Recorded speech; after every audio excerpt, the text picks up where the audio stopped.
Hello and welcome to Paul's Shed. I want to today go through the Volkswagen T5 2004 model passenger door actuator disassembly. So this is the passenger door actuator. This is an original T5 actuator from the passenger side door. Note that it does not have access for a key to open it. What I'm going to do is I'm going to show you how to split this, because while getting a replacement for this actuator, I got a replacement with a different one of these. This particular plastic red piece here is belonging to the new actuator that I got. The old one had a little clip on here to actually house the button pull on the top of the door.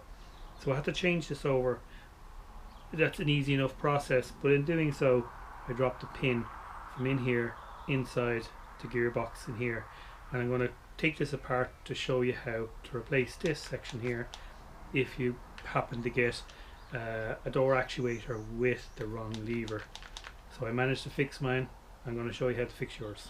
You require a T8 Torx head bit, a T15 Torx head bit, a flat-headed screwdriver.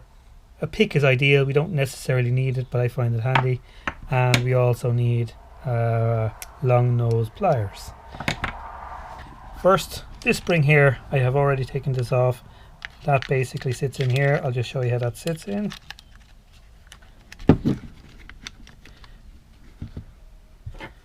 That sits in there, like so. Doesn't do anything, not really much use, serves very little purpose.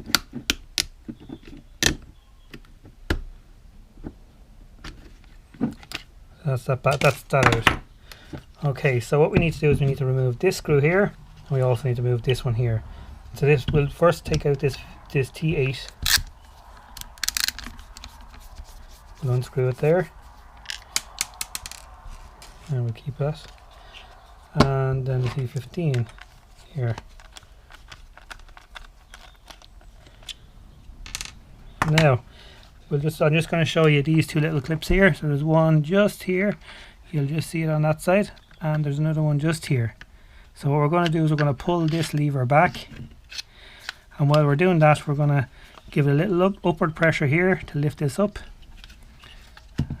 pull this back, and then we're going to just tease out these two clips here,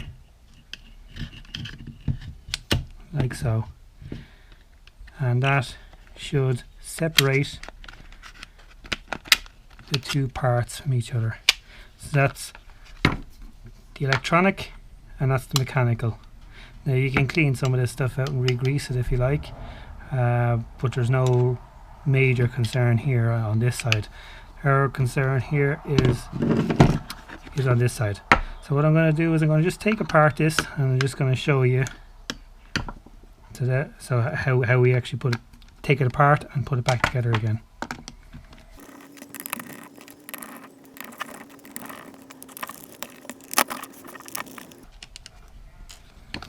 Okay, so now that we have all those screws out, we can hold it up vertical, and if we just tease it out here slowly, you will be able to get, oh, I forgot one screw.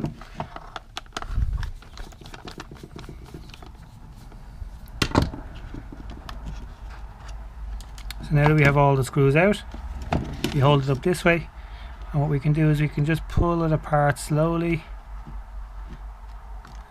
and gently, and then lift it off, and that's our motor.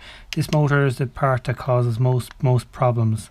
So what happens is sometimes with these, the motor can become weak and not be able to move this part up and down.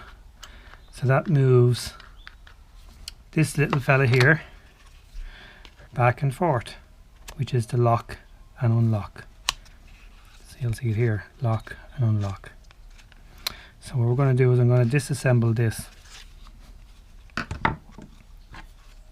So if you need to change this, move this bit out of the way.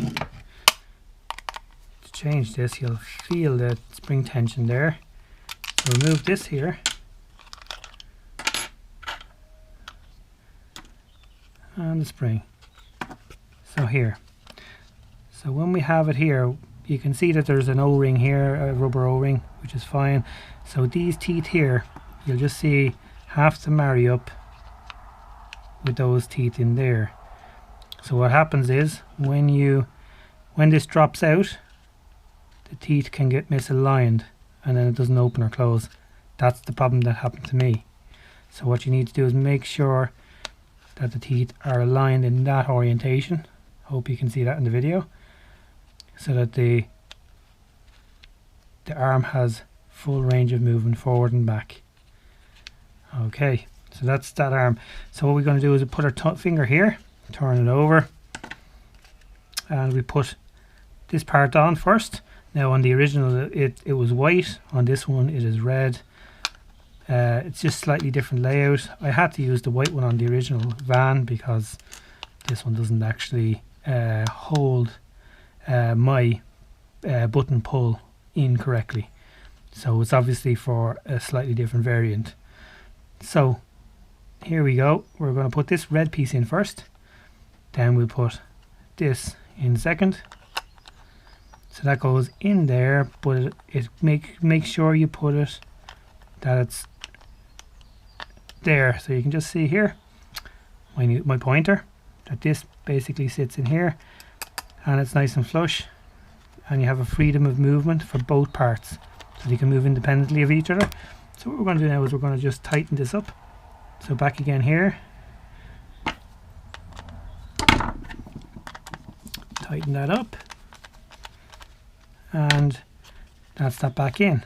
Now to get this spring in, what I need you to do here is we're going to get this little guy here, so the little point of that spring here, we're going to tilt it in underneath, bring it in here and down, sit it down just there.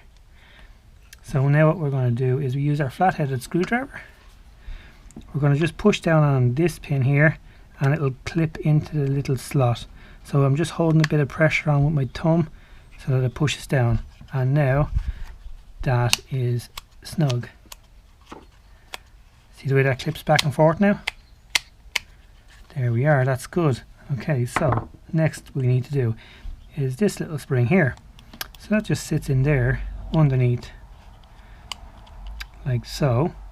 Now what we can do here is we just pull this back with the pliers, pull it back towards you, so you're pulling this way so that you're bending the spring while also allowing it to be guided in. You can use your thumb on top here like this to get it guided into that hole there, and then once you take this out it should pop down. So now that has a freedom of movement here, and also if the door is in the locked position like here, this will still, the handle will still pull, but it will not open the door. So that's your locking mechanism there working. So that's how it should look. Okay, so then just to go through this a small bit here, so making sure that when you're putting it back together that the cables are sitting down here through this little hole. This gear cog here needs to be in that hole. Sometimes if you pull that out, it can actually dislodge. So here, this little pin here, it's important to make sure that that goes down into this guide here. Okay, and the rear of this axle here, this part here, sits in this little guide here. So all is good. So you can lift this up a little bit just to get it in and drop her down, and that will sit nice and snug there. Okay, so now when we're closing it up, we want to make sure that this little pin here meets up with this part here, so that when it does open and close with the motor, it will open and lock and unlock the vehicle. So here we go. We'll try to match them up as best we can by eye. You should see it slot in down there. If not, you can adjust. There we are. That's slotted in perfectly.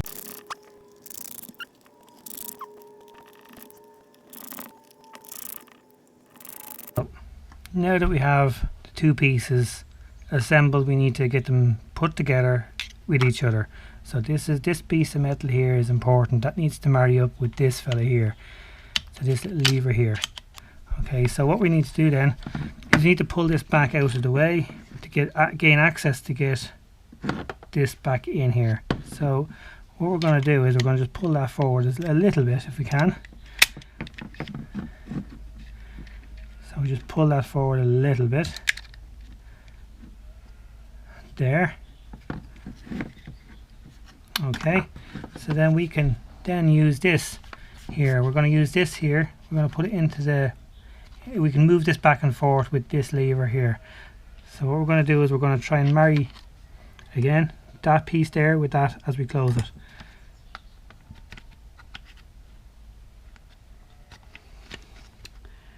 So we're looking down through here to see the lever meet the point at which it actually needs to sit into, and I can just move this to get it to sit into place, and you'll hear a click.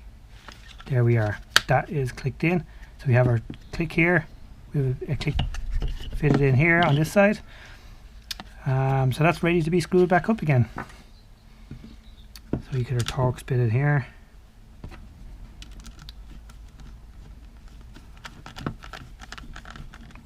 Okay, and our last piece, our last screw in here with our smaller Torx bit, our number 8, and then finally to get this back up and running, not that it's needed, but this fella here sits on the plastic as I said, and we'll pull this in, putting our thumb on top to guide it, and that's in. So that's her there, that's it finished. I'm going to show you how to test whether or not. Okay, so the door is in the locked closed position now. When we pull the handle, it opens. Okay, so that's the outer handle. That's this lever here. That's for the outer handle, and this lever here is for the inner handle. So we'll try it again with the inner handle. So you have it closed from here. That's open again. We lock the door from the inside with the button. That's it. That mimics the button here. And when we close this here, that's closing the door. We then pull the handle, nothing happens. Okay, so when we pull the door from the inside, we pull the handle from the inside, we can then open the door, and that opens it. So closed, open, and that's it done. That's it tested. Thank you for watching.